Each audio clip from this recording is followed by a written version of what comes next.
படம் தயாரித்தேன், அதனால் சம்பாரிச்சிட்டேன், அவ்வளோதான் ஒரு விஷயம். அவர் என் மேலே நம்பிக்கை இருந்தது, இவன் பண்ணுவான்ற ஒரு நம்பிக்கை தான் அது. அது நம்மளால் எதுவும் சொல்ல முடியாது. அதை நம்பி தான் என்னை வந்து கேட்டார், அந்த படம் பண்ணணும் அப்படின்னோடனே எனக்கு இந்த உடனே பண்ணணும் அப்படின்னு தோணுச்சு. என் ஆஃபீஸ்க்கு வந்தார், கேட்டார், உடனே பண்ணிட்டோம்.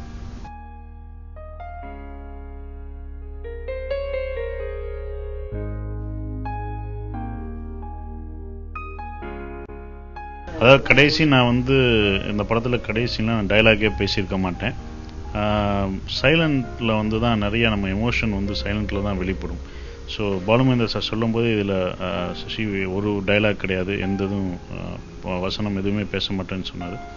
ஸோ நான் அது ஓகே நான் சொன்னேன். ஆனால் படம் பார்க்கும்போது அந்த டைலாக் இல்லாமல் அவர் வச்சதான் எல்லாருமே சொல்கிறதும் என்னுடைய கருத்துமாக இருக்கும்.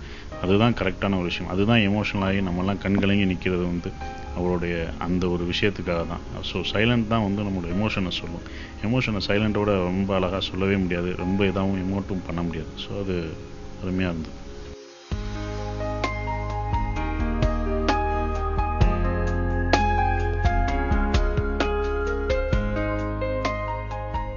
இல்லை, நான் வந்து சாதிக்கெலாம் வந்து அது ஆதரவு அப்படியே கிடையாது. நான் அதுக்கெல்லாம் வந்து அகெயின்ஸ்ட் தான். ஸோ அந்த படம் என்னென்ன ஒவ்வொரு படமும் ஒவ்வொரு டைரக்டரை பொறுத்து தான் இருக்குது. அந்த படம் வந்து அவங்களோட இது ராஜபாளையத்தில் ஸ்ரீவில்லிபுத்தூரில் அந்த டைரக்டர் படம் தான் அவரோட இடத்துல அவரோட இதில் லைஃப் ஸ்டைலில் எடுத்த படம், அவருக்கு தெரிஞ்ச அவரோட கல்ச்சரில் எடுத்த படம். ஸோ அப்படி தான் குட்டிப்புள்ளி நீங்கள் பார்க்கணும். இது வந்து எனக்கும் அதுக்கும் எந்த விதமான இதுவும் கிடையாது. ஸோ அந்த டைரக்டர் அந்த நேட்டிவிட்டியோட அந்த கல்ச்சரோட பண்ணும்போது அதில் நான் நடித்தேன். இதையே நீங்கள் ஜாதியாக பார்க்குறீங்க. நான் ஜாதியை என்றைக்குமே நான் பார்த்ததில்லை. என் கூட இருக்கவங்களோடையும் சரி, என் பக்கத்தில் இருக்கவங்களும் சரி, நான் என்றைக்கும் அதை பார்த்ததில்லை. யார் இந்த ஜாதி நான் கேட்டதும் கிடையாது, எந்த இதுவுமே பண்ணதில்லை. நான் பார்க்கல, அது அவங்க பார்க்க ஆரம்பிக்கிறாங்க. பார்க்க ஆரம்பித்து அதை சொல்கிறாங்க. அது ஜாதி படமாக நீங்கள் பார்க்குறீங்க, அப்படி பார்க்காதீங்க, அதை தவிர்த்துட்டு பாருங்கள் அந்த படத்தை.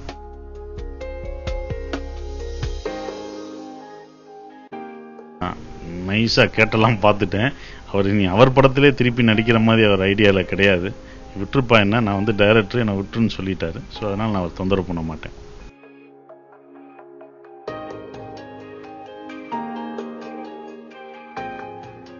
எனக்கு முதல் ரசிகர் மன்றமே கிடையாது. படம் பார்க்குற எல்லா ரசிகர்களுமே எனக்கு ரசிகர்கள் தான். ரசிகர் மன்றம் நான் எதுவும் வச்சுக்கிறது கிடையாது.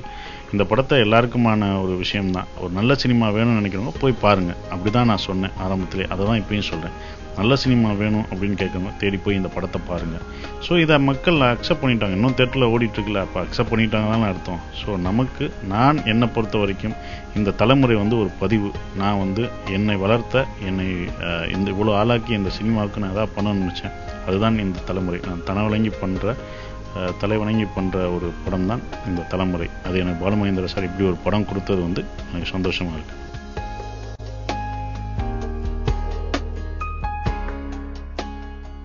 இன்னும் காத்துருங்க. என்னென்னா நான் நடிச்சிட்ருக்கேன்.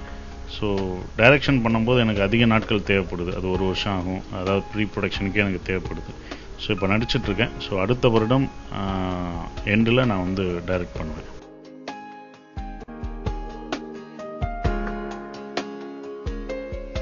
நான் பண்ண ரெடி தான், நீங்கள் அக்செப்ட் பண்ணிக்குவீங்களா? அதுதான், நான் ரெடி, நீங்கள் ரெடியான்ற மாதிரி தான். ஸோ அந்த மாதிரி வந்துருச்சு. நம்ம அதை உடச்சி ஒன்று பண்ணால் அதை நான் தான் பண்ணணும்னு நினைக்கிறேன். ஸோ எல்லாருமே அது ரொம்ப கஷ்டம். ஏன்னா எல்லாருக்கும் பிடிச்சிருச்சு, இப்படி தான் இருக்கணும், அப்படி அவர் வந்தால் இப்படி தான் இருக்கணும், இப்படி தான் இருக்கணும்னு அவங்களே ஒரு இது வச்சுக்கிட்டாங்க. ஸோ இது வந்து ஃப்யூச்சரில் வேணால் நான் இது பண்ண பார்ப்பேன். நான்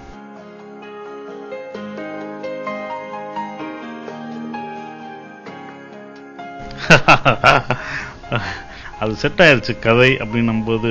அது அந்த கதைக்கு புதுமுகங்கள் தேவைப்படுது அப்படின்னு போகும்போது எல்லாமே நியூ ஃபேஸாக போகிறோம். ரெண்டாவது டேட் ப்ராப்ளம். நம்ம படம்லாம் வந்து ஒரே ஷெட்யூலில் இல்லை 2 ஷெட்யூலில் வேகமாக முடிச்சிடுறோம்.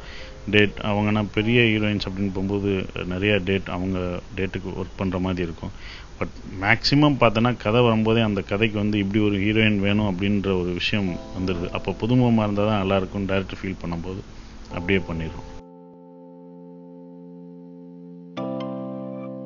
இப்போ தலைமுறைகளுக்கு அப்புறம் நான் வந்து ஒரு படம் நடிச்சிட்ருக்கேன், பிரம்மன். ஸோ அது அடுத்த ஆண்டு ரிலீஸ் ஆயிரும். ஸோ அதுதான் 2014. ஸோ அந்த 2014 பிரம்மன் ரிலீஸ் ஆயிரும். ஸோ அதுதான் இப்போ ஷூட்டிங் போயிட்டுருக்கு.